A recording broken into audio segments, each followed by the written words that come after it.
Hello, Lynn. Hello, Mike. Look, we both got our gray screens behind us today. I've been working on a little something. And I'm in Ohio, my mother's house, and graying out the background because one time I think I was talking to you actually. There was a little bit of wallpaper that was like ripped off the side of the wall, and I just didn't even Yeah. think to blur the background, and I got shit for that. So I learned when I'm at my mother's house, I just gray everything out. It's last year, 2 years ago, we were talking. It was December of 23, and talking about carnivore. And I remember. Actually, I was sitting in the same seat. I was in Ohio, and you had made pumpkin pie. And it was laying around your house, and you're like, "Yeah, I don't even eat it. I don't even have the desire for it anymore." And so January 24, as we know, January's World Carnivore Month, and I'm like, "All right, I'm going to do it." And I think if I remember correctly, you said you can't. You 2 months is a good assessment, not a month, Yeah, not a month. because your stomach, you're changing You're everything. changing your gut flora, you're changing your cravings, you got oxalates and all kind of you really don't reach that equilibrium of how am I feeling and is this working for me? I say about 2 to 3 months at least. So I went through it and I dropped. I mean, it wasn't. I was pretty light to begin with, but I had to even drop more weight. And then I went through the whole year last year until I came back to Ohio in October, and I probably told you all this. I was eating pumpkin bread and and I Yeah. just completely fell apart. Yeah. So top of that, I was injured. I couldn't run, and I put a lot of weight back on in a short amount of time. So I'm like, okay, January is World Carnivore Month. It's a perfect time to reset. So I've been on it since January, and I'll tell you, I was in Virginia last week. We went down. A friend of mine, we went down. We were driving around, going out to eat a lot. I'm in Ohio now. Nothing. I don't even have the desire for. I mean, the thought enters my mind a little bit with the bread or the cookies or whatever, but I know it's you're a chocolate chip cookie fan. the I know best, that. the best, the Yeah, best. I know you are. But I don't know about you, but I don't even have the palate for it right now. Your gut bacteria determines your cravings for the most part. I mean, if you're feeding it tons of sugar all the time, you have bacterial populations in your gut that want sugar to live, and you're going to crave it, and it's going to be kind of a vicious cycle. Whereas once you kill them off, and you're just feeding your body protein, the entire makeup of your gut biome changes, and so do your cravings. And after 3 months of no pasta, because that was my Achilles heel, just like you like the cookies, I love pasta. Well, after 3 months of no pasta, I didn't really care anymore. I didn't want it. And that's why I use that 3 month mark. It's like that seems to be when the things I really wanted or craved, I was apathetic about. Yeah, the second time around for me this time though is when the cravings really went away. Like when October hit last year, so it'll be interesting when we hit the fall again because it's so festive. Like everything's I know it's festive. pumpkin spice everything. And you're walking by in the store and you see the pumpkin cookies and and it just it's like even in Arizona like the heat's breaking and you, Right. you know and you come back to Ohio and the colors are all. I mean, you're from New Hmm. York, like it's just. Yeah. And I completely fell apart. But I don't know. And October's not that far away. I wonder if I'll have that same kind of craving, or I don't. I'm not having it right now though. Not at all. Ride it. Butter and beef. And eggs. Eggs are important. Yeah, I eat a lot of eggs. I don't have desire for that. I don't even have desire for bacon anymore. Yeah, I do eat bacon, because I enjoy it. But as far as desire goes, when you're strict on this, there's not any real desire. You don't live to eat, you eat to live. And it's a different mindset. You're like, oh, I need to fuel my body right now. So let me make a burger patty, or let me make a steak and boil some eggs and um, put some butter on it. That- you do that just to sustain, you need protein. I train very hard. I lift very heavy weights, and I know I need the protein. So that's what I crave. That's what I crave. I cut slices of butter. That's like my new snack. It's probably not. I probably eat a stick of butter a day. Sometimes a stick and a half. It's not going to hurt you, especially if it's good organic butter, pure butter. I do like the Kerrygold. I am a butter snob. I used to do the Kerrygold, but I went cheap. I could do the Whole Foods 365 organic. That's not bad. Yeah, yeah. I love. I mean, I have it with my coffee now, and like people A look at lot of me, they're people like, "You're a do. freak." I'm No, a like, lot of people do that. And it's like that. I mean, but that's your microbiome telling you you want that.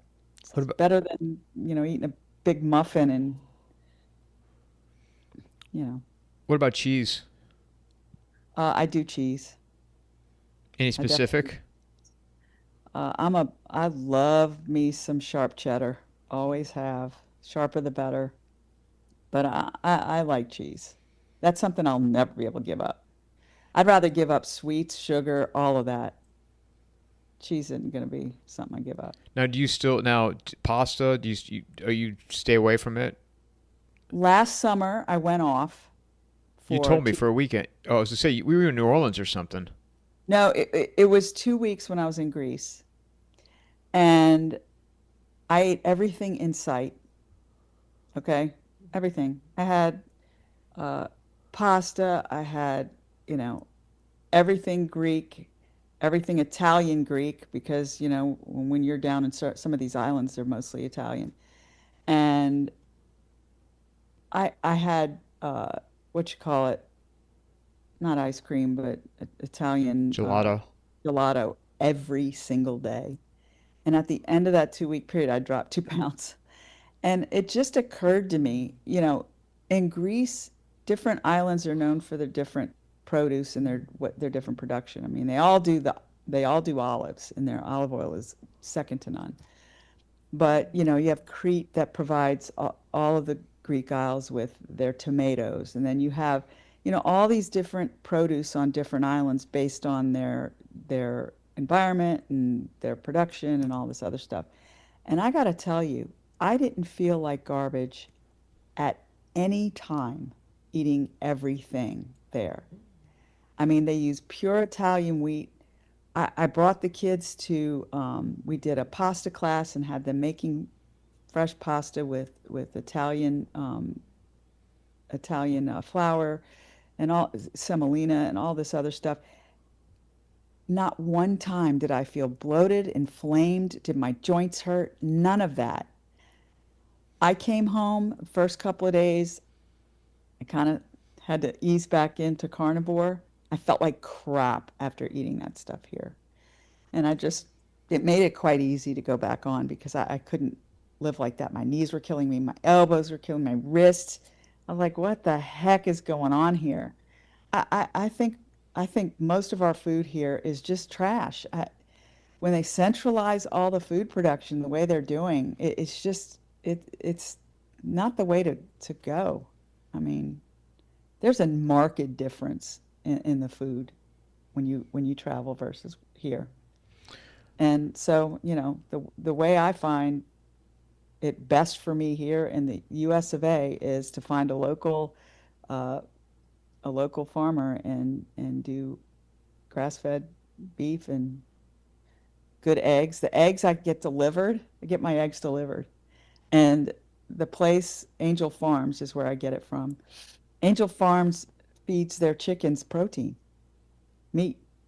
They feed their chickens meat, and the eggs that they produce are so high in nutrients and protein, it's not even funny. So it's like it does matter what you feed your chickens. If you feed them GMO corn and soy and crap, they're only going to produce what they're going to produce. Do you So do you measure anything? Not to interrupt you. Do you measure anything anymore? Like when you eat, or is it just pound of meat or I, 10 I eat eggs as or much as I could freaking stuff down my gullet. And it took me a long time to be able to go from like a half a pound of meat to more than a pound because I don't eat a lot. I used to love variety, but I can't eat a lot at one sitting. So I do one of my protein supplements. It's a powder. and I put it in with raw milk. And I drink one of those every day because it's 20 grams of quality protein. It's 10 grams of leucine. My muscles love it. Um, and, that gives me a really good base. And then the rest of the protein I get from what I eat. And I don't, I never measure anything because there's only so much I can eat at a sitting, you know? What about the intermittent fasting? I'll tell you, I do intermittent fasting quite frequently because I'm not a day eater or a morning eater. So, between 3 and 9 every day is my window I'll eat. I find that some that do the 24-hour or 48-hour or 72-hour fast, it works really well for them, but I do tend to shy away from that because I think in women, it increases their cortisol level. And that can increase stress. It can increase belly fat. It can slow your metabolism down. So I'm not a fan as a woman doing longer stretches of fasting because you go into starvation mode and your cortisol levels go up. Men tend to have much better results doing that. Where do you get your raw milk for? I don't know where I can get raw milk. I'll send you an app um, that I looked up where to find raw milk. And where's the app? And then what kind of protein you taking? These people, you got anybody sponsoring you for this? Angel Farm sponsoring you or anything? No. I get no sponsorship money. I Not even just go with what sponsorship money, works. but just product. Like, Well, a lot come to me and offer it to me, and when I check it out and really do my digging, it's not something I would use. And if it's not something I would use, I have in no way would take them on to be a sponsor. Angel Farms has no idea I'm talking about them. we You gotta know, call them. I'm gonna call them they for you. have no idea I'm talking about them. So yeah, I'm all for it because I do get my egg delivery. It's on a subscription base. As far as raw milk goes, I looked up on my app where I can find raw milk, and I found one not far from me. It's called Miller Farms, and it's literally 45-minute drive, and I load up. It's in Lavon, no, Lavon Farms. That's it. Miller was the first one I used. Lavon is the one I settled with. But that's where I get my raw milk. And as far as my protein goes, I don't trust anyone, so I make my own. So I have a company, and I've never once hawked them, but many professional teams throughout the world, sports teams, use my products, and they don't even know. How am I just finding about this now? You and I are like, you're like my Because one of my BFF people. I don't pimp myself. I never have. I have a supplement company, and during the You pandemic, have I a never met. supplement company? Yeah, How am I, this coffee, all these Coffee and Mike exclusives right now? How am I just hearing about this? because I did not ever want to appear that I was taking advantage of a scared population, so I shut it down during that time. I Um, would never think that of you though.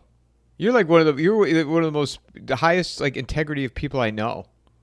I appreciate that, and that's how I choose to live my life. But nothing gets me more than out of nowhere on X, somebody just finds me for the first time, and then they start calling me some grifter, and I'm just like, do you understand that a grifter has to somehow capitalize on what bullshit they're selling? Um, I, I've done nothing but lost money for the past 5 years, so you just need to maybe dial down the grifting uh, label because that's not me. But yeah, I literally go the opposite direction. I don't ever want to be conflicted. I never want to be someone who takes advantage. I know some of these Maha people that are coming out of nowhere. I followed them for a while, and they just hawk whatever is the next thing. And there are certain names that come to mind, and I have zero respect in that regard because they'll hawk anything until it's not good anymore because they found something else. And I'm sure they're doing quite well financially, but being in the trenches, talking daily with those that are mRNA injured or Gardasil injured or people who really are suffering, I can't, I can't do it. I can't take on something that people would gravitate to just because they hate the status quo and then make money off of it. I just think it's trash. I will only put out something that I wholly believe in, that I take or do myself every day because I know it's beneficial. And I don't get paid for it. I make it myself. So just how I am. Wow. A lot of people tell me I'm crazy, but No, I don't think it's crazy. I didn't know that. I mean, it doesn't surprise me that you sharing that with me, but just something I wasn't aware of. Which, I mean, imagine if this country, like, if 5% had your approach, where you do your research and you take responsibility for your own action, and yeah, maybe not everybody can design their own supplements and create their own no, I protein don't. powder, but you know what I mean. Like, but if people took, I don't know, like, do you think people have woken up since COVID? Because I think a lot have more than ever, and that's a positive. I think more than ever. And the more the other side pushes back, the more it becomes evident that waking up is probably the right thing to do. And they expose themselves daily. They expose themselves. Like if you look at every leftist politician, every left, I saw Becerra today on Twitter, on X, talking about what a real leader in HHS is, and I just have to laugh because he's probably one of the worst heads of HHS in my lifetime. And he's a Marxist attorney. He's going to literally bash RFK Jr. I told him, you need to sit this one out, buddy. Really? You're embarrassing yourself. I said, I'm just here for the ratio. But, a lot of these people exposing themselves, going after, how dare he fire ASIP, blah, blah, blah. I guarantee you most of them had no idea what ASIP was until they were given their marching orders or their script. They had no idea what it was. So it's just, the more I hear that and see that, the more it edifies the fact that we're on the right side of history. We're doing the right thing. And, I was talking to my friend this morning, Dr. Milhone, and we were discussing, another fantastic human, by the way. just And his wife. I mean, they're they're both like the greatest people on this planet. messengers from God, literally. Literally. No, literally. Okay. I cannot, I can't even like find something bad to say about them. Even if I tried, I couldn't. But that said, I was talking to Kirk about going through some of the previous ASIP members and how they're not clinicians. They were just mouthpieces, right? Right. Bureaucrats and pharma mouthpieces, or Gates or WHO, whatever, deciding what goes into our infants. It's just crazy. But that said, he had a really good analogy. He was like, it's like going, having to reform all this is like going into a house of hoarders, and it's so overwhelming. But the hoarders are still in the house, and they're going to help. And that was just perfect because that's exactly what it's like. It's like, where do you begin? Where do you end up? What is the process? It's so much. It's so daunting. But I think, wiping the slate clean with these ASIP creatures is a great way to start. If you've ever heard or sat in or watched any one of their meetings, you would be like, I even shared a clip of a meeting of ASIP with some of my colleagues who had no idea. And the response was, what the heck did I just watch?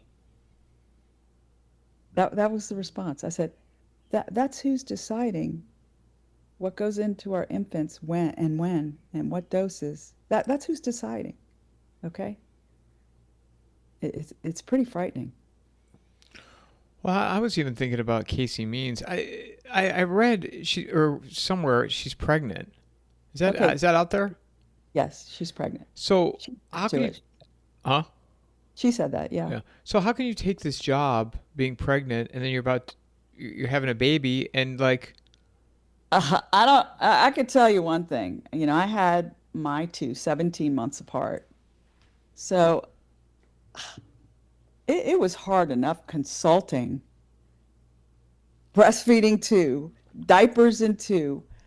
I can't imagine taking on an agency position or a role like that, pregnant or just having a baby. I mean, by then she'll have a newborn. I just hope she has a lot of help. I don't know. I can't imagine. I wonder if she's going to get in. Don't know. I think there are people on both sides of the continuum that have reservations about it, but we'll see. Yeah, even through the confirmation. I mean, I've never been through one, but it looks pretty stressful. I wouldn't think that'd be. Oh, it's stressful. I mean, confirmations, let's face it, it's an opportunity for that politician to grandstand about something. That's all it is. Um, would she make it through a confirmation? Maybe. I don't know. I think there's more reservations about it than not, just because, you know, she didn't finish her residency program. And, you know, people say, well, it's very stressful. And it is. Don't get me wrong. It's very stressful, especially in the latter years. It's very stressful. And, you know, I could see someone saying, I can't do this anymore. And I think she took a couple years off with the option to go back and finish, and she decided not to. But yes, it's very stressful. But I do believe before that, she wrote her book, Good Energy, and that's the end all be all, and that's supposedly the solution to everything. Why didn't she abide by her energy mantra and get through it? I don't know. She had the tools according to her, but you know, I can't speak for other people and or walk in their shoes. She was doing quite well already. Maybe she just decided, I'm not going to do this. I really don't know. Do I think it was, you know, a stand against the institution of medicine and because it was wrong? No, I don't. I think that's a lovely PR story. That's what I think. It was no stand against anything. Um, she found another avenue, or somebody pointed her in a different direction. That's what I think. But we'll see. Yeah, I didn't realize the whole connection with her brother and TrueMed, and I mean Mary Bowden. Man, she's like a sniper. TrueMed, levels. I'm not going to say, you know, that I hooked her up with any of this information. I'm just not going to say it. But, you know, there's a lot out there that is. What's levels? I don't even know what levels is. Oh, boy. I'm just going to say, look it up. What is it, Yeah, levels.com? Levels, it was a startup, and it's going to push wearables. And, you know, for those that are worried about transhumanism and data breaching and all this other stuff, it's going to be quite an important topic going forward. What's the URL? I'll tell you later. Oh, you can't tell me now? No? Yeah. All right, so can you all right, summarize then what's levels? What do you mean I mean transhumanism, but how is it related to health and No, levels is really nothing more than data collection, all your health data. It's data mining your health data through, you know, they're pushing metabolic health. So, you know, one of the best ways to help diabetes or lower your A1C or increase your metabolic health is to wear one of those continuous glucose monitors, right? So CGM is the wave of the future, and you can collect all this great data, and you'll know what to do and what to eat, and it goes somewhere, that data. But Levels sells subscriptions to these and data mines it, and yeah, your data for sale. so it's Like 23andMe, right? so it's like preventative. They sell it as preventative measures to be able to recognize your levels by having. I mean, is that how they sell it to people? Yeah. Well, and then TrueMed, right? You get the cold plunges, and in fact, you can use your HSA to buy services and products. And somebody said to me, they're like, what's wrong with that? I said, well, you're using HSA, so now they know they can tap into that, and people are going to buy all this shit. Absolutely. How is it any different? It's just different. It's the same. It's the same. But I would think, don't you think they're collecting data already, though, through like Epic and Cerner and I mean, Of course they are. But it goes to a whole new level when each person has a wearable that is just kind of like the whole blueprint of your metabolism, your whole everything.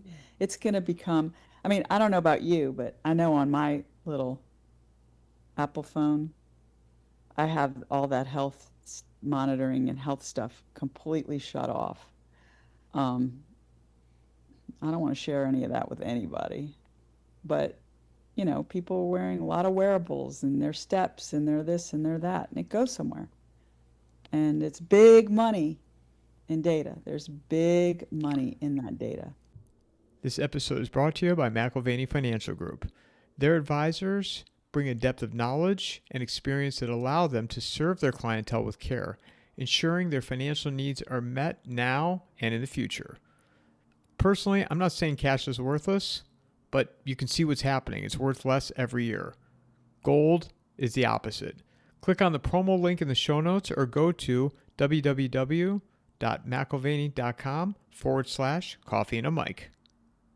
I didn't have to segue to this because you're going there. So I was in Virginia last week, and Reston, Virginia, which is like 20 minutes outside. Reston, Virginia. Like, you ever been there? Monkeypox. Why is that? I mean, it's Marburg, I think, or Ebola. Yeah. Why is that where the first case was? Yeah. Oh, I didn't know that. In the U.S., the first case in the U.S. was in Reston, Virginia. Wasn't last week, was it? No, it was a while back. Well, I'm in Cleveland now, and Cleveland is free of disease because Cleveland is the epicenter. It's free of something. Because Cleveland is the epicenter of my universe and everybody's universe. The epicenter. It's the world's best kept secret. You know that. I don't have to tell you. Yeah. That's Everybody on my shuttle at Dulles, they were all flying to Cleveland, ironically.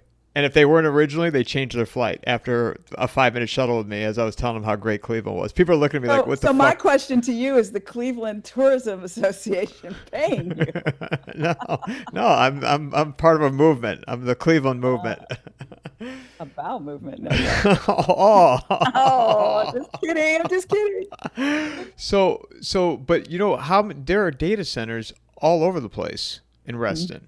Did you know that? You probably know all this stuff probably. Absolutely. I meet a guy who explaining to me about AWS and Amazon Web Services. Yep. Like talking about the data centers, and then we're talking to him, and next thing you know, on the newswire, Amazon they're investing another $20 billion in data centers. One is near a nuclear plant in Pennsylvania. That's pretty frightening. Well, I'm like, God, I wonder how long, and this just goes to show, in my opinion, it doesn't matter who's sitting in that chair, because they've been working on this. They didn't start this in November. No, doesn't matter who's sitting in that chair. Doesn't matter. The data centers have no marking, so you would never know if you drive by one. No, I mean, it reminds me of, like, I used to live in Tribeca in Manhattan, and not too far from there, and always on a walk, I'd pass this monolith building, and it was the AT&T long lines building. There are no windows, there's no anything, and it's a solid granite building, and it's a big one, but it's all data. It's all data. And I don't know who runs it, I don't know who looks at it, but now I'm driving in Dallas and I see a monolith that's made out of freaking granite. And I look up and there are no windows. And I'm like, what the heck? And I come to find out it is also AT&T. And it's, oh, there you go. The one on Thomas in Manhattan is 550 feet tall. Every floor is data, storage. wiring. Same thing here. And there was one right near the Nashville explosion. That's what got blown up. That's what got blown up. And they have to, the guy was explaining to me, they have to be near fiber cables. Yes. It's redundant. They're redundant lines, yeah. But It- the thing that got blown up, the big explosion in Nashville a couple years ago was same thing. A big monolith AT&T data redundancy building. And either it's for storage or for AI. But some of these buildings, apparently they're not being utilized because they don't have the power yet. It's been there for years. We'll see. There's big money in data. Big money. Collecting it, collating it, selling it, packaging it.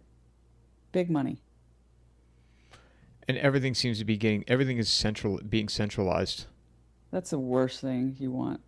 Do you know, but Everything that goes centralized turns to crap, it seems. but like it feels like, I mean, healthcare, right? Aren't they trying to centralize everything? Healthcare, the monetary system, our food, farming, you name it. Government Centralize agencies are like, was it the ATF is under the FBI? Mm-hmm. I think, isn't there another agency under the FBI now? Is it the D?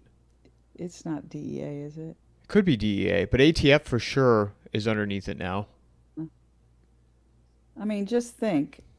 Just a few years ago, people learned what the NSA was for the first time.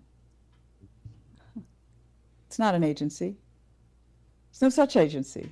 But out of nowhere, we found out about these secret courts and Roberts making these decisions as the judge of this court. And, there's so much that the average guy just trying to, feed his family has no idea about. And, I say it's the blue pill or the red pill. Ironically, right now, The Matrix is playing on my TV right in front of me. Such a good movie. It is. It's so good. But, it's do you want to know or do you not want to know? I'm an idiot because I want to know. And wanting to know is a terrible thing because it keeps me up at night. But you know what though? It's like, I'm with you, but I can't help it. Like I can't help it. You hear my dog snoring, by the way? not really. Good. No. I mean, we should have Barks and snores. It's just too much. Go ahead. we should have known when Trump got reelected. When you see Larry Ellison from Oracle sitting there, and he comes up and he speaks about what the hell is he talking about? How like it can inject or can catch if you have a disease or Yeah, no thanks. Let me create a disease so my detection can find it, and then we can, gene edit and fix it right then and there. It's just such ridiculousness. I think they've been watching too many bad Hollywood writers who really don't know what they're doing or talking about, and thinking that they're going to come up with this great solution and everything that falls to crap during the process is just collateral damage. To what end? To what end? They don't want us living to 120. They can't afford it. That's why we're going after the elderly all the time. They don't want it. So what's the true reason? I'll tell you, it always comes back to the one word that is always the reason, and that is control. It's always about control. Do you think that I had my friend Matt Smith on? I think I sent you this conversation. He lives in Uruguay, and he was talking how COVID was the dry run for what may occur, and even it was talking about how, because remember how they were depositing money into our bank accounts, and that was a UBI test, universal basic income for people that don't know. But and I didn't get any of that money, by the way, but go ahead. well, I think I got like whatever it was, $300. I mean, I didn't even have a choice. They just put it in your bank account. What? Yeah. Oh, you didn't know that? Oh yeah, I they just deposit AC. They were just ACHing into your bank account. Oh, I never got any of that. It was like $500 or I don't want it, but I didn't yeah, either. I didn't have I mean, it was just in there. that's bizarre. You think it was all a test for something coming? Gotta be. You know how sometimes you'll see is, oh, what's this dollar that was taken out of my account? Somebody testing it. It's always a test. Look what happened during the Canadian truckers situation. They just locked these people out of their own money. That was a test. How much pushback did they get? And what do they say now? Mea culpa, mea culpa. We're sorry. It was an emergency, and blah blah blah. No, they're not sorry. They got the answers they wanted. Yeah, I was saying how, people are like, oh, DEI is, it's dead. And I'm like, yeah, I don't think it's dead. I think I don't think it's dead. Don't think so. well, it accomplished everything it needed to. Yeah. Because think people so. are afraid to speak. Yep. It's thought police and speech police and every other police. And how dare you even broach this subject? I'm going to label you something. What? I don't, you know what? I know who I am and I don't care if I'm labeled anything. If it's a topic, I'll discuss it. And the schools haven't changed. No, they haven't. The schools have not changed. Businesses have not changed. They do what they want regardless, and the agenda goes on. And it was all part of the World Economic Forum's Great Reset, because I found the entire plan in 2019, and it was on there. It was in a back door on the WEF website, and it had words like systemic racism and social justice and all these sayings that back then were not used. If I even used any of those terms, you'd go, what? And now they're mainstream. They're justified and normal terminology, and it was all on that whole platform, and every node was another layer of more. Every single node, from global banking to vaccines to social justice, and you name it. Every node had it was like an onion peeling away one after the other. It had to have taken forever to make this platform and a ton of money. It didn't happen overnight. And at the very center, it said COVID-19 with a picture of a mask. I was like, something's up. How long do you think they were working on that to implement? I think it was supposed to be implemented in 2017, if you want to know the truth. But how many years did it take to execute it? At least 5, if not more. At least 5, if not more. And I believe that it was supposed to be implemented in 2017 by Hillary Clinton. They did not expect their fix to not work. They had no idea how unlikable she truly was. They thought, whatever hammer scorecard, whatever deal they had running was enough to win it for her, and she was going to usher this in. And it didn't happen that way. So they had to do a plan B, which was use it to get him out. So 2020 was the winner. That's what I think. But also now, I think that I think that WEF 2.0 is here now with these tech people. And No doubt. they took No over. doubt. Did you think they took over MAGA? Because that's what I think. Very possible. I mean, what is Peter Thiel and Ellison? These aren't America First people. Jeff Bezos but they all came on board. They all came on board before November. Zuckerberg and all the Elon. last people I would have involved are the ones involved. It's like, who's vetting these people? Who's bringing them in? Is it because they're billionaires and it's cool, or I don't know, but I can tell you this: it's not an America First thing. So we got Saturday. You heard about this No Kings. It's going to happen all over the country. These No Kings. Yeah, the money is coming from Act Blue in China.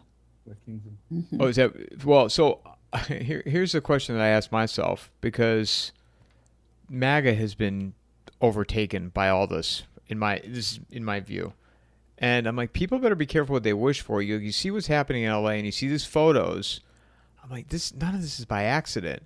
And what they do is they trick people into saying, yeah, yeah, yeah. I'm like, this in Matt's article, and when he was on my show, he was saying, you're not going to hear about climate change, but voter ID. We need digital. We need to know who's here. And people will be like, yeah, Another yeah, way yeah. to skin the cat. Another way to skin the cat. If we can't get it through this way, we're going to get it through this way. Only this is going to sound like a great idea and it's going to look like it's helping, but they're still going to get to that point. Well, and Saturday, and always when they have this stuff a couple days in ahead, I'm not really worried about like the country burning to the ground because people are. It's always something always happens like the George Floyd riots. Nobody saw that coming that night. At least I didn't. I don't know. Did you see it? It was May 30th of 2020. When they catch you off guard is when you see things like get out of control. I don't see that happening this weekend. Yeah. But what I could envision is people say, yeah, we got to do something. We got to send in the National Guard. We got to send in the Marines all over the place. And all of a sudden now, some type of martial law is declared in this country or it gets locked down again. I don't think that's going to fly. You don't think people will fall for that? No. Okay, so it makes me feel better you say that because I think I'm not people. I feel like people would comply again. Some would, but some have been stockpiling since 2008, and they're like, "Yeah, no, we're not doing this again." Those are going to be heard louder than the ones that stay in their house and shudder. I just don't see it. I don't see it happening. Do you see the LA stuff just quieting down, or do you see it spiraling more? Look, as long as there's money fueling these people, it's going to continue. Soros learned that. Almost everything from Occupy Wall Street to, all of these revolutionaries, Antifa, this, that, and the other thing, Black Lives Matter, they're all funded by leftists and Marxists. They're all funded to do that. This is their job. They clock in, put on their little outfit, and stir up trouble. That's their job. They call them disruptors. You got to disrupt. It's this whole vernacular of chaos that they have to create in order to get further down that line. And it hasn't stopped just because somebody else is in the seat. In fact, they're going to continue. And I'll say one thing for the left. They certainly do stick to something and continue it like nobody's business, regardless of how ridiculous it is. Our side does the opposite. We have so many independent thinkers that are trying to do the right thing and opinionated that we keep cleaving within ourselves, because then they're like, okay, well, I like that guy, but now he's saying, to do this, and I'm not on board with that, so he's no longer good. So we tend to create circular firing squads, and that's always been our downfall. That's why we can't be a strong opponent, because we're in a circular firing squad more often than not. I don't know why people had expectations of things were going to change after Trump got reelected. They really wanted them to. I think it was more hopium. They wanted them to, but the fact, most everybody said, 1.0 happened because there were so many moles, and that's true. And there were a lot of people advising him to do the wrong thing, and he didn't know any better, aka Fauci, Birx, that crew. And that also is true. But there's no excuse for it to happen again. No excuse. And you see it happening, and you see it happening already. Absolutely. This could have been, we could have had mRNA as a platform completely shut down day one if it were acknowledged. The damage that they are doing, if they were acknowledged, or even quietly, if they quietly went away, or even if he said, you know what, I was misadvised in 1.0. I was told the wrong things. It's not what I thought it would be. Let's wipe the slate clean. I think there would have been a lot of respect for that. But it's a legacy. It's something that certain people are quite proud of. And there's a lot of money to be made. So here we are. Well, and he meets with the head of Big Pharma before taking office, and that has a lot to do with his chief of staff. yeah, which I had Jack on Mary. Her ties to all this. But also, this country has become so dependent. Ozempic, Adderall. What am I missing here, Lynn? Antidepressants. Oh, SSRIs and... What's SSRIs? Is that antidepressants? It's serotonin reuptake inhibitors. The Zolofts, the Prozacs, all of those. All the way down to youth, right? I've heard of parents giving What about Ozempic in kids? Have you heard anything about that? There's absolutely no reason for that. That's a choice thing. But are you seeing it, or any studies on that? Oh, I'm seeing it. I'm seeing it in the worst ways. I'm seeing it in high school cheerleaders that need to stay skinny, and their parents are getting it for them.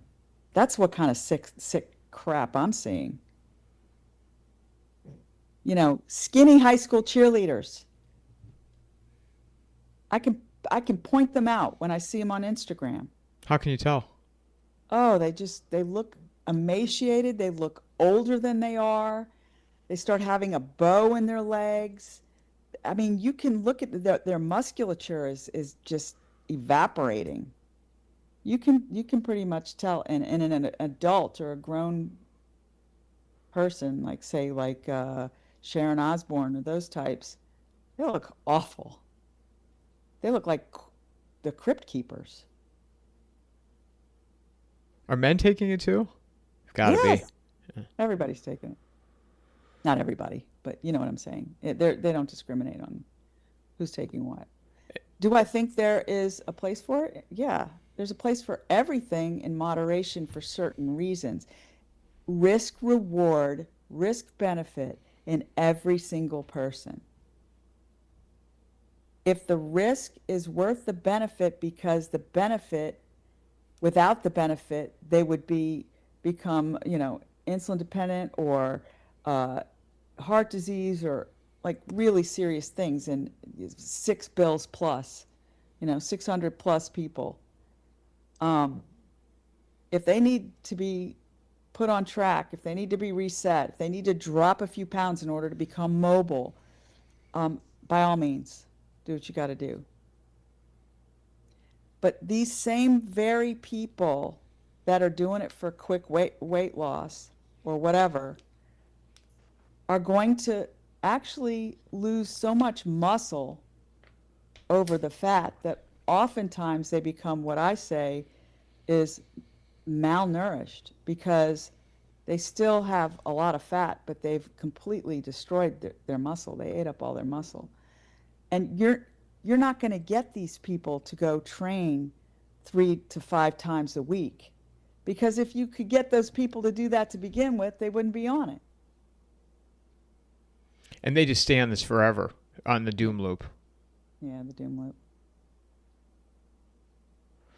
Have you seen anything in any type of research of long-term damage or short-term?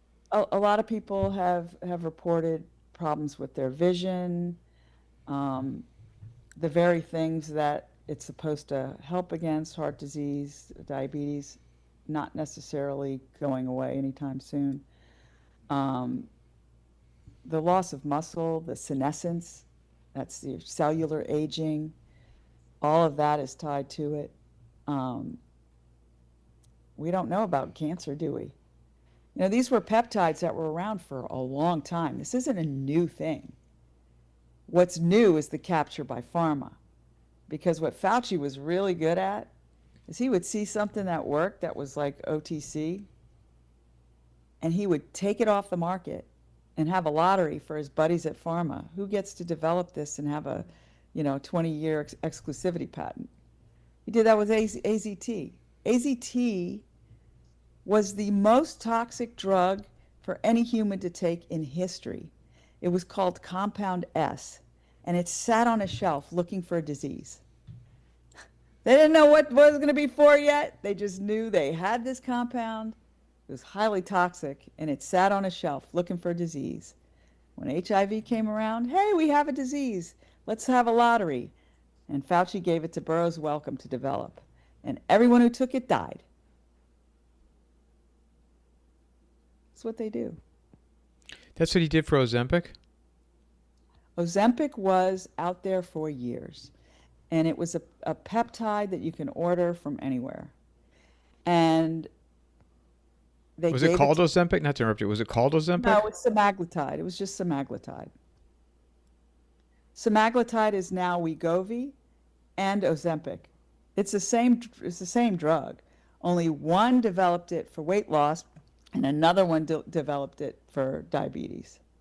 So, but it's the same thing. It's the same thing. It's the exact same compound. But he shared the wealth. He said, you can develop it for this, so you do the studies for this indication, and you can develop it for this, so you do the studies for this indication. And you both get 20 years exclusivity to market this product for what your indication is, and it's my gift to you. And so now other people can't get a hold of it without paying a stupid amount of money for it. So they're making billions of dollars off this. Billions.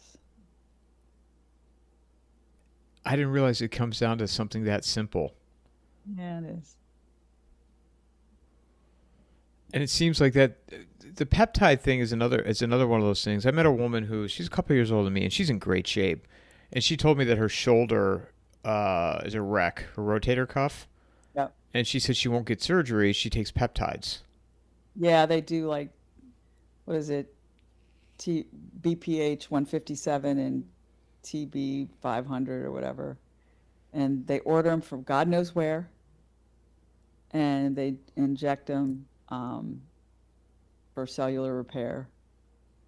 And some swear by it, and some say it does nothing. What do you think about it? I don't, before I ever give an opinion, I have to do it myself. And I tried it myself on my elbow, which I don't know if you could see, but I ended up having surgery on it. There, see my line? Yeah.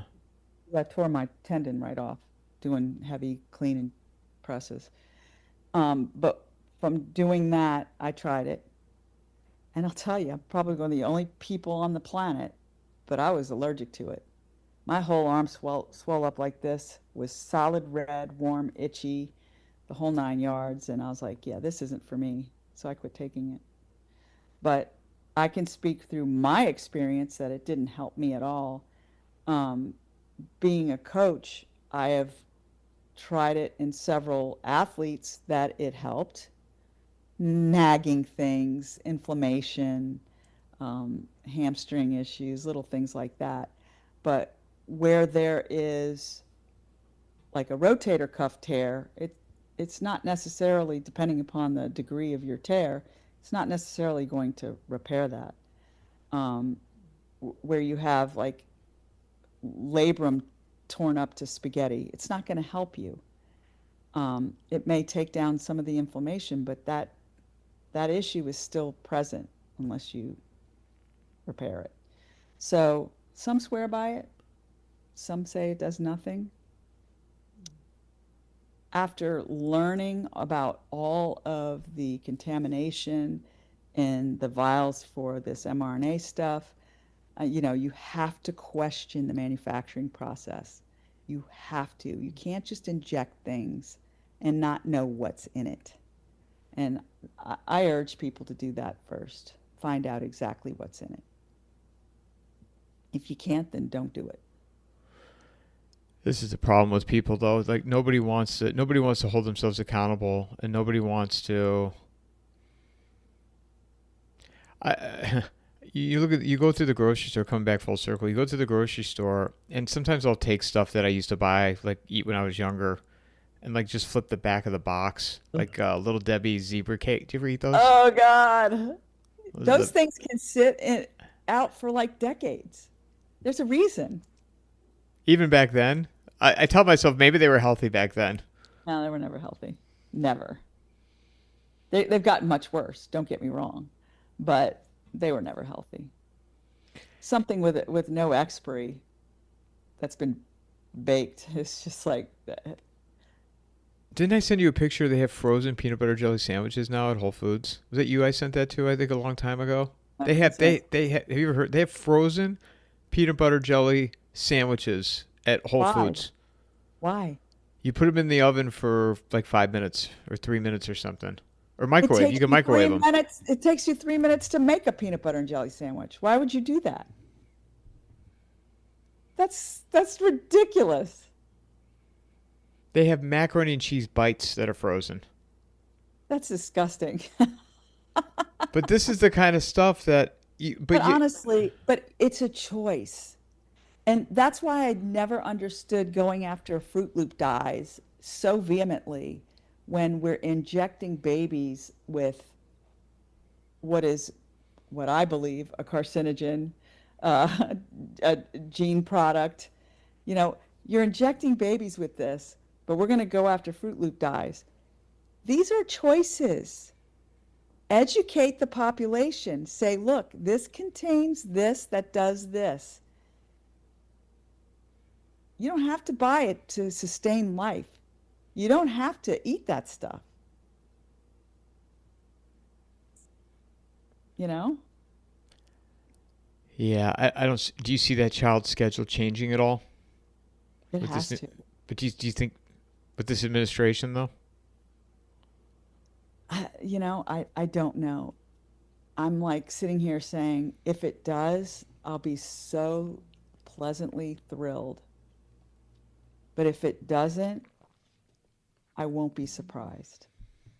And it sucks to be like that because we're so used to just accepting scraps. And what I mean by that isn't, I've never been anti-vax. If I could tell you I lived in West Africa, if I could tell you how many vaccines I've had and how it altered my health, and yes, it did. Um, I'm not saying I'm anti-vax. I am, however, saying nowadays, since sanitation, we don't die from these things anymore. So why are we running the risk of why would we give hepatitis B in a newborn? Why would we do that? Unless the mother is positive for Hep B, there is no basis for that, period. But yet I watched an ACIP committee vote 100% for that. I'm like, what? So it's gotten out of hand. And if we can see proper studies, proper long-term effects, proper placebo-controlled studies with saline, not with old vaccines that have adjuvants. I want to see studies with just the adjuvants. I want to see this happen. That's when the truth will come out. And that's why they're screaming so loudly against this, because they know it. They know it. When Paul Offit argues with me saying an adjuvant is an excipient, that is a blatant lie. An excipient produces no biological effect in your body. An excipient is cellulose. It's a nothing. It's a saline. It's a nothing burger. An adjuvant, the whole point of an adjuvant is to increase the hypersensitive reaction, is to hyperinflate your immune system. That's the whole point. It's causing a major biological event in your body, a major inflammatory event. That is not an excipient. Don't conflate the two. But they do I guess, to sleep well at night. I don't even know why they do it. Maybe to get more people to go, oh, that's just nothing. It might as well be, sugar pill. That's not true. More study needs to be done to expose this. Well, and the amount of kids that have autism. Not just autism. Look at how many have eczema, autoimmune disease, I mean, people don't realize just how much that has exploded. So this is what I call the vicious cycle here. They tell you you need all of these vaccines as a child to maximize your immune system, right? To boost and maximize its exposure so it's, top notch. The truth of the matter is, with all of these adjuvants, we're creating a situation where our immune systems are attacking ourselves. That's an autoimmune disease. So what's the treatment for these autoimmune diseases? They're giving them biologicals, okay? Dupixent and Skyrizi and all these biologicals. Well, what do these biologicals do? They suppress your immune system, leaving you open to cancer, leaving you open to infections, leading you open to reactivation of latent viruses. So the very thing that was supposed to maximize or optimize your immune system, you end up having to take another drug to suppress your immune system. That's where you end up. That's the whole cycle. How insane is that? Do you think it's a combination of both that and then the food? That you think food has any part of it with autoimmune, and autism and? I don't know about food having a part in autism. I do know that there are inflammatory foods, and inflammatory foods can cause a lot of issues. It can cause, but you've got it's in conjunction with other things in this case. But food is medicine. We all know that. The cleaner you eat, the healthier you are. It's that simple. But by itself, can it cause autism? Maybe as a trigger, but I don't. I think there has to be severe brain inflammation in a developing brain to cause that disease state. And what does that but an infant with a developing brain getting tons of adjuvants and hyper activating an immune system they don't really even have yet? That's going to cause cerebral or inflammation of the brain at the wrong time. And oddly enough, in Japan, they started giving these shots, not as many, nobody gives as many as the US, but they started giving infants these shots, but not till age 2 when they were toddlers. And their autism rates went down to negligible. I'm not saying that someone with autism is negligible, but I'm saying when you look at data, for it to drop that markedly just on something so simple as waiting for 2 years, that's because they didn't have that inflammation in their developing brain so early. I think that plays a big role. And if we don't study this, when we look at the 1 in 36 or whatever the current data is for autism, if we don't study this, then I think that's criminal. If people are so hell-bent on saying it is not because of the vaccines, then why would they care if we studied it? They would say, good, finally put an end to this. Finally do the proper studies so I can say I was right. That's what they would say. But they will fight tooth and nail and call you every name in the book. And that tells me everything I want to know. They know what the outcome would be. It's not a convenient one. Is there anything a kid could do if they're 5, 7, 9 years old that has autism? Is there any solution? I'll tell you what, there are several things. I mean, number one is a non-inflammatory diet. That helps immensely. Ketogenic diet can do wonders in a kid like that. Even that young? Yeah. They're going to eat what you feed them. So yes, that young. Stay away from the process. Stay away from the cookies. Stay away from it. I know another thing. I know my good friend Sabine, and you know her. She's found some pretty amazing turnarounds with fecal transplants. And I know people go, "Oh my God, someone else's crap." That's a no. That's a no. But if these kids show no sign of a beneficial bacteria in their guts, it's going to affect everything. And if there's a way to replace that beneficial bacteria, which is what an FMT does, and it can only help. So there are many things that we can do to address these situations, but that requires admitting that these are the issues. And just like I say to the vax injured, it's very frustrating that these people got these gene products and they have neurodegeneration problems, they have cardiac problems, they have cancer that is out of control and not responsive to their normal chemos and late stage aggression. And all of this, rather than take the funds that are overflowing for really bad studies and putting them to find out what we can do to help these injured people, they're not. And the reason why is because they would have to admit that those gene products that they rolled out to everyone and mandated for many are the cause. And they won't admit that because then they're complicit. So they've become a complete inconvenience to the powers that be. And it's disgusting.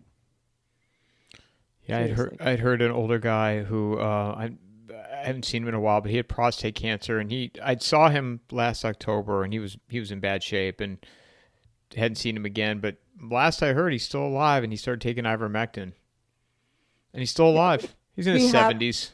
We have groups that we share case data with, real life case data from everybody's practices, and we've seen PSAs go back to non-detectable using certain drugs like ivermectin,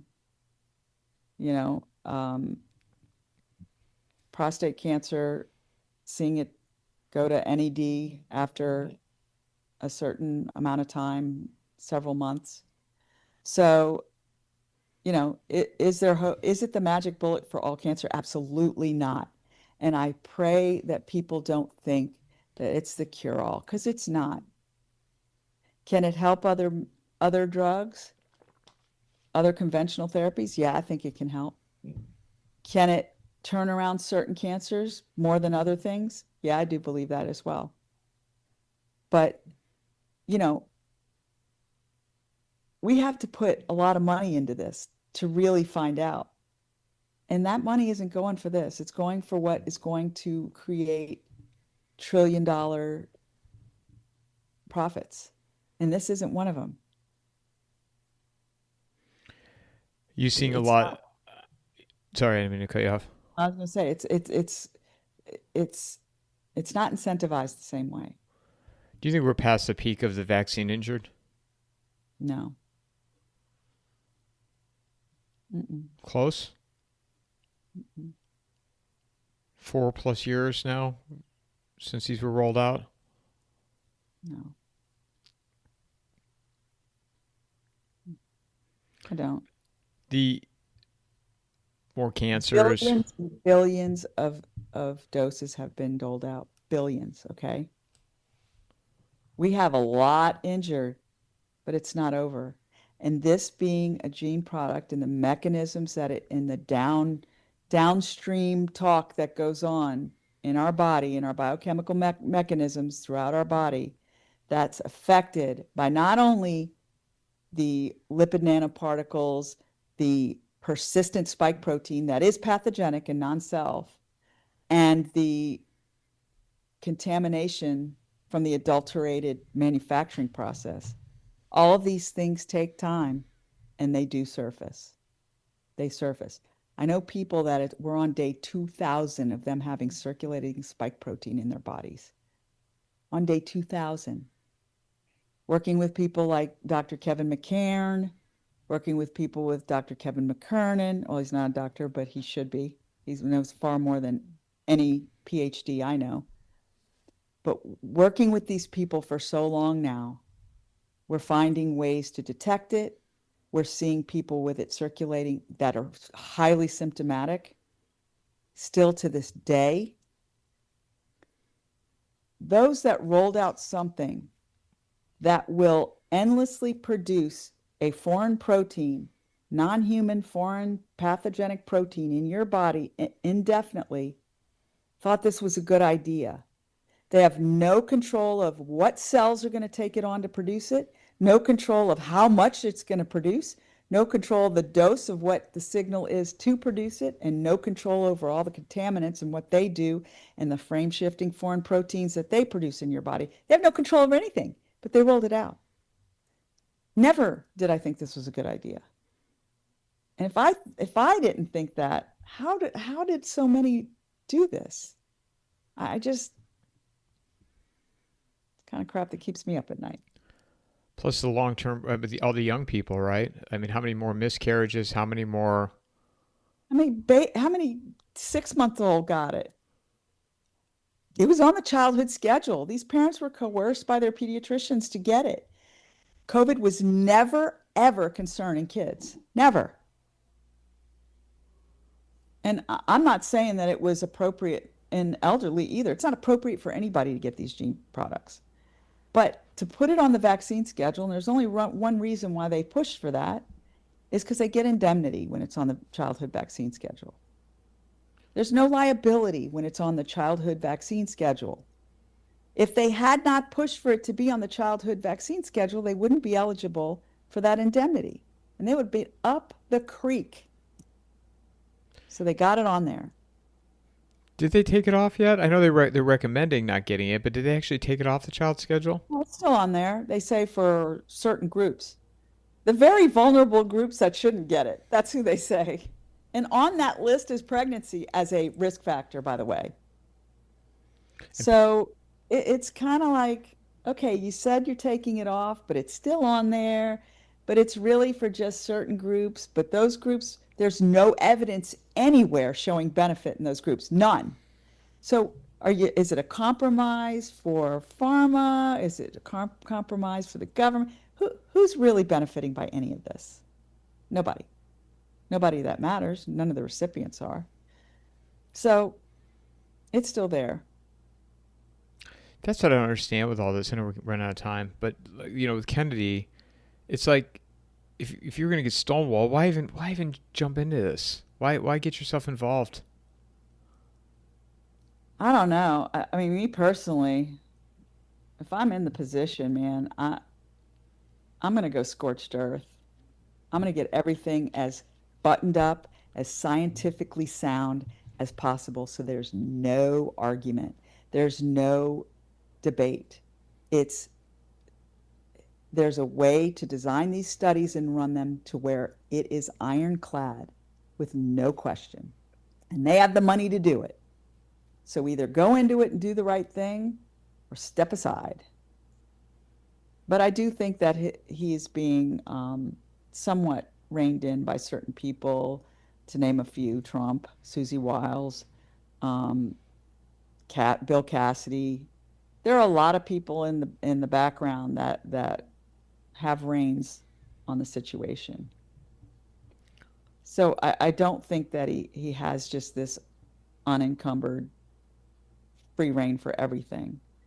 I definitely think that somebody's holding on to him quite a bit. But, I can't speak for him, unfortunately, to say what he's going through. I'm sure it's not an easy day to day. I'm sure, he's got to be waking up in the morning going, oh, God. This sucks. This sucks. He's got to. Like a corporate slave sitting at your desk looking out the window, 8 to 5. This sucks. Sunday blues. Groundhog Day. Again, he's got to. But, and I don't want to be one of those people that, sit from the back seat and direct, because that's not fair either. I don't know all the ins and outs and what people are going through. I know one thing for sure. These mRNA products are gene products. They're not vaccines. They're gene products. They should have gone through gene product scrutiny, which they never did. We were sold a bill of goods that was a complete lie. They have to fix this lie by pulling them off, removing them. There is absolutely no benefit. They say go and get your latest booster. Do you realize the spike protein that you're going to be producing ad nauseum is already extinct? We don't have XB15 anymore. That's XBB15. That's long extinct. What benefit is this going to provide? Negative efficacy and harm. They have to go, period. They have to go. There's no argument that supports their use. None. And that's the one thing I do know. So, I can't go through a day in a life of Bobby Kennedy, and I can't go through a day in a life of Jay Bhattacharya, whom I think very highly of as a person. I can't go through and dictate what these people did, didn't do, should do. I don't know what they're going through, but I know the science. That part I know. And ignoring it is criminal, in my opinion, because every day 25,000 or 25 million more kids are getting shot up, and it's just ridiculous. And pregnant women, of all people. I can't believe people still are getting these things. I mean, you walk into CVS or walk by a CVS, they have the COVID Every flu time I'm in combo. there, someone's getting one. One fainted the other day. And guess what? They had to call an ambulance. They had to call 911. Why? Because the person administering the shot has no idea how to treat a patient. Why do they give these people, there's no follow-up with them. They get to administer all this stuff willy-nilly without a patient history, without knowing this person, without knowing their history, and without any follow-up after the fact. They don't know them from Adam. It's like a drive-through. So when something goes south, they get to call 911. Who wants that? I know we've run out of time, but one thing I want to just mention, it's pretty amazing. As long I've known you guys, you and your gang, all the cool kids. Even though I'm not a cool kid, I just get to talk to the cool kids. Totally cool kid. I'm not a cool kid. Oh, you're definitely a cool kid. I'm a thorn. You're definitely running around. You're at the adult table. I'm still at the kids table. But it's amazing. As long as I've known you now, you and some of your colleagues. I mean, you were just featured on Epic Times with Jan. Mary Tucker Carlson was just on Joe Rogan. I started watching that yesterday. And you and Mary, I mean, you've not hidden the fact that you guys are good friends, unless you guys got in a fight between yesterday and today or what. No, I'm just kidding. But, how does it feel like, you guys hitting these major platforms? Molly James is out there and others. And I mean, with Mary being on Rogan yesterday. The word out. We honestly don't care about any of that stuff. I mean, when people came up to me and went, wow, I saw you on Epoch. I saw you talking to Jan. I'm like, good. Not because I give a crap about the platforms. It's because I want more people to be reached to stop this process, stop this futility. And the more they learn, I can't tell you how many people still to this day write me something going, wow, I had no idea. And it's like, how could they have no idea? It's simple. They come home from work, they pop it on CNN, they're sold a bill of goods, and it's on a 24-hour news cycle, and that's all they know. If you're awake and you know the truth, every now and then pop into one of those news programs. You sit there with your mouth hanging open going, oh my God, this is why everybody's so clueless. So when I see my friends doing Rogan or Tucker or whatever, I say, yay, more people will be reached. Because the mainstream media, they do not care. They're given a script. Just like if you go on X and you see every leftist politician is spouting the same script. It's like, learn to identify propaganda and shut it out. So if we can reach more people on whatever platforms, we do it. There's no real benefit otherwise to us personally. I think it's it's great what you just said in terms of once you're fully awake. I don't know if I'm fully awake, but I feel like I'm more awake than the average person. But you start to look at everything differently, and even again coming back to what we said with food, when you start reading the boxes, fat-free doesn't, low sugar, no, it's bad. It's bad. Like I used to love granola, but when you flip that package around, and you look what's in it, you're like, Yeah, I don't want to eat that. Peanut butter. It's all sugar. But here's the question. Why does everything we eat, everything processed in our country, why does it all have soybean oil or soy? You have to question that. Why does something like chicken parts have soy in it? You're buying chicken breasts. You better read it. And all soy in the United States of America is GMO. All of it. There's no exception. So why the hell is soy in every processed food? I'll tell you why. It makes people weaker. It makes them sicker. It lowers testosterone levels. There's no other reason behind putting soy in your chicken parts, for God's sake. Read the labels. Be informed.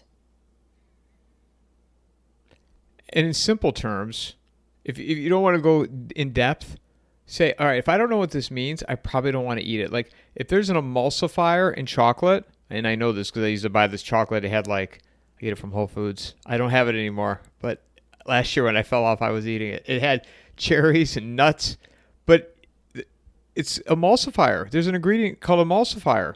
Mm-hmm. I didn't know what that meant at the time, but I'm like, I probably don't want to eat this. Lecithin. Right. Lecithin. It's all GMO soy. You know they put sunflower oil in seasonings, for God's sake? Yeah. Everything has a machine lubricant in it. Why? I don't want it. Do you follow that Samahul on Twitter? On X? He's like a huge carnivore guy. Is he? Oh yeah, you got it. I'll send you his handle after. He's fantastic. Oh really? He's like I'm all about I eat what the cavemen eat. Yeah. And he stopped eating chicken because he said chicken's boring and it doesn't give you any fat. Do you eat chicken anymore? I do eat chicken, but I'll load it up with either olive oil or coconut oil or some sort of fat. You got to have the fat. We need animal fats or proper, extra virgin olive oil or something like that, or butter. But you got to have fats. That's where I always fall down, is I'm not eating enough fat. So I cook things in tallow. I cook things. There's a 1958 or 68 study. This blew my mind, and I'll send it to you. Because if this didn't sound the alarm, I don't know what did. They had mice, 3 cohorts of mice, and they gave them ethyl alcohol for 40% of their diet. Okay, ethyl alcohol. 50% of their diet was ethyl alcohol. And they gave 1 cohort of mice vegetable oil, 1 cohort of mice lard, and 1 cohort of mice beef tallow. And do you know the beef tallow mice cohort had absolutely 0 evidence of alcoholic cirrhosis or hepatitis of any kind? Their liver was perfectly functioning and intact. The lard cohort had a slight lesser optimal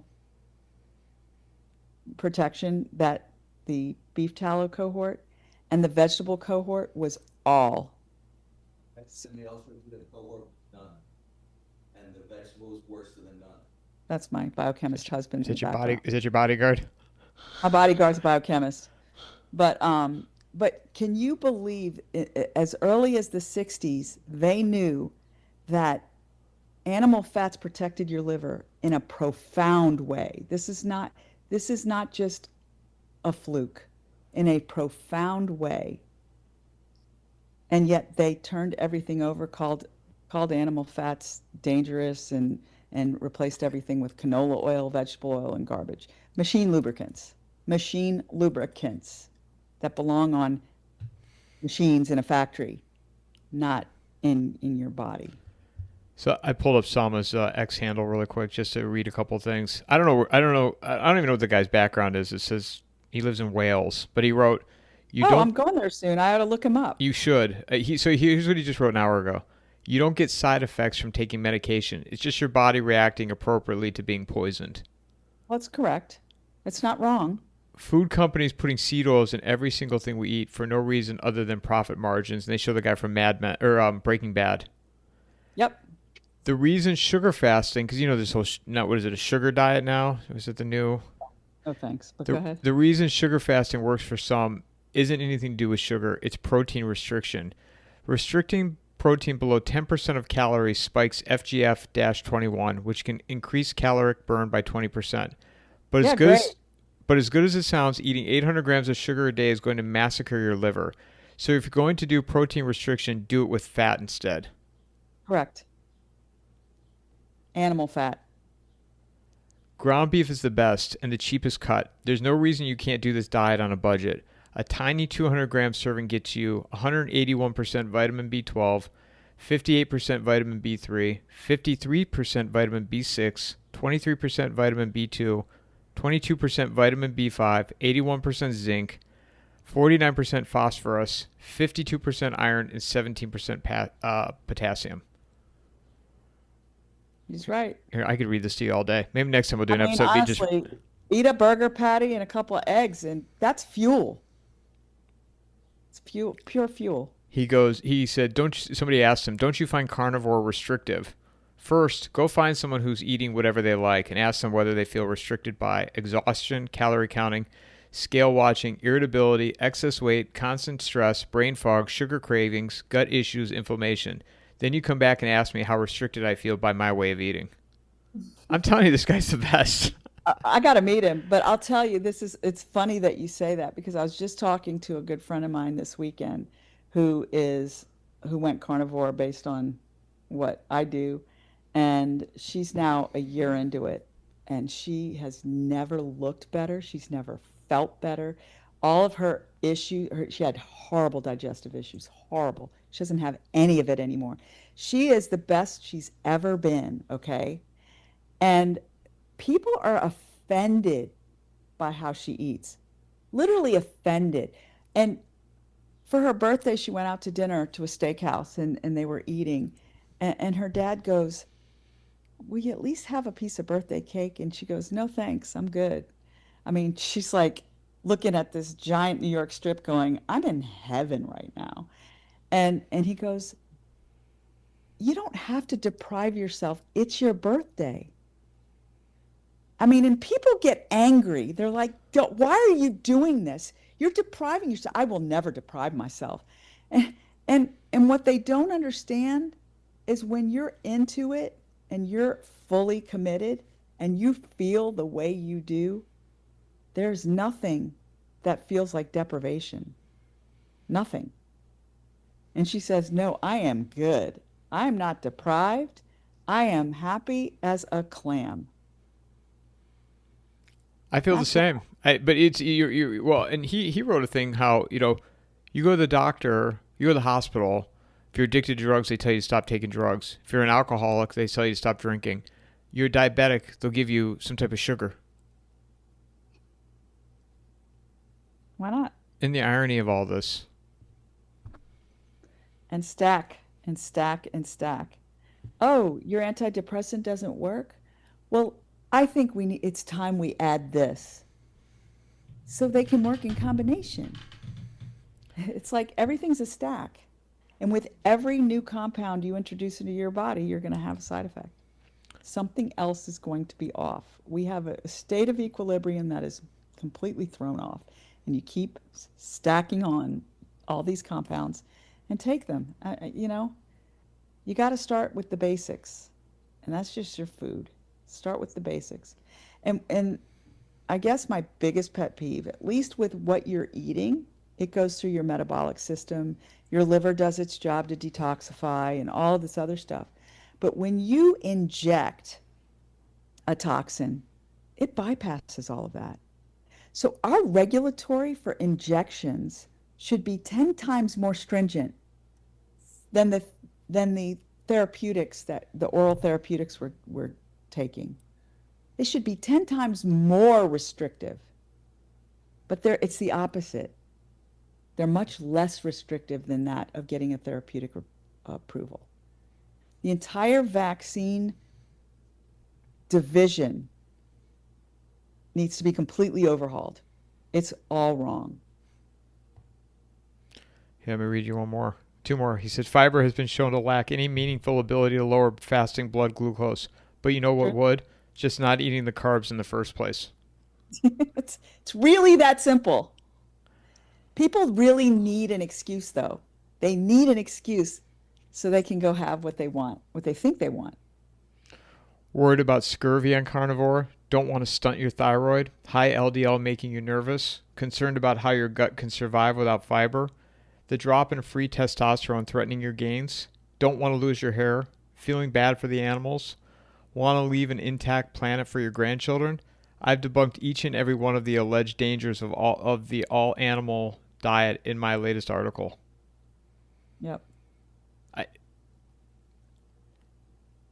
But yeah, people they go to the doctors to solve things, but they don't want to do anything to fix themselves. No, they want a pill to make it go away. It's just, unfortunately, that's why, and we discussed this before we started taping, that's why just the mere fact that no one's coming to save you has to get through your thick skulls. No one is going to save you. Your choices have to save yourself and your family. And it's not as convenient sometimes, but it's always so much better. I spent $34 eating a pound of brisket while I was traveling with butter. That's a lot. awesome. I mean, it's a lot eating out, but again, I mean, Are you kidding me? Just going for breakfast for my family of 4, we just paid over $100 to go out to breakfast yesterday. And I had a bunch of eggs. that's all you ate? Yeah. So you don't do sausage? You don't do sausage or any of that? I don't really like breakfast sausage. Yeah. I'm not a breakfast sausage person. I'll do bacon So you do eggs and bacon. and steak sometimes, Yeah. but I'm only getting a steak from this place. It was like a little Small little, yeah. stop. What about when you go out to dinner? Steakhouses are the go-to. Yeah. There are a few that are just so awesome. But nobody beats what my husband does on the smoker. Yeah, I'm just thinking in terms of like when you're traveling, what do you? Traveling, you can ask everybody at all the conferences we go to. I'm the one just picking the meat out. There are these big spreads, and I'm just like, meat, pile of meat, go back to my seat. I took some picana that I cooked and I was eating it on the plane. I cut it up the night before and I brought some Parmesan. Oh, that's good. I don't, you know what that My was? favorite. I'd rather have it cold. That is like such a underrated. I'm telling you, the fat on picanha is like crack. It's really good. And it's cheaper, and it's in cheaper than people. other It's the top cuts. part of the sirloin. Mhm. It's cheaper than a strip. I'm not gonna say it's better than a ribeye. I like it better than ribeye. Do you? That's just because I like that fat cap. When you cook that fat cap, it's just so good. Do you get the whole thing? Do you get the whole sirloin, or do you have them just cut off the picana? I do the picanha and roll it and So you don't slice do the it. sirloin then? Sometimes. Yeah, I like when they cut just the picana. They'll cut it up and slice it for me at the store. Oh, it's funny because like for my son's birthday, I'm like, where do you want to go? And he goes, oh, we're going to the Brazilian steakhouse. And he just sits there with his little green thing up and he just eats a pile of meat. Where can people find you, Lynn? Hopefully nowhere. I'm always hiding. You're not. You can find me on X at Fynderella1, Fynnderella1. That's mostly where I'm hanging out. You can also find me at Honest Medicine, Independent Medical Alliance, IMA. I'm the quiet senior fellow. What's that? What? I don't know that one. ONUS? Formerly the FLCCC. So what's the new URL? It's still at Honest Medicine, but we're independentmedicalalliance.org. Make sure I put that in the show notes. Yeah. As always, I appreciate so much for an hour, right? This is Yeah, we know. usually how this goes. But I always appreciate you taking time to talk to me, and you're always available when I shoot you a text message, and so I thank you for that. And I look forward to our next conversation. Absolutely. Have fun at your mom's. I will. And again, thanks for everything you're doing. Thank you so much. It's good to talk to you again. Mic drop.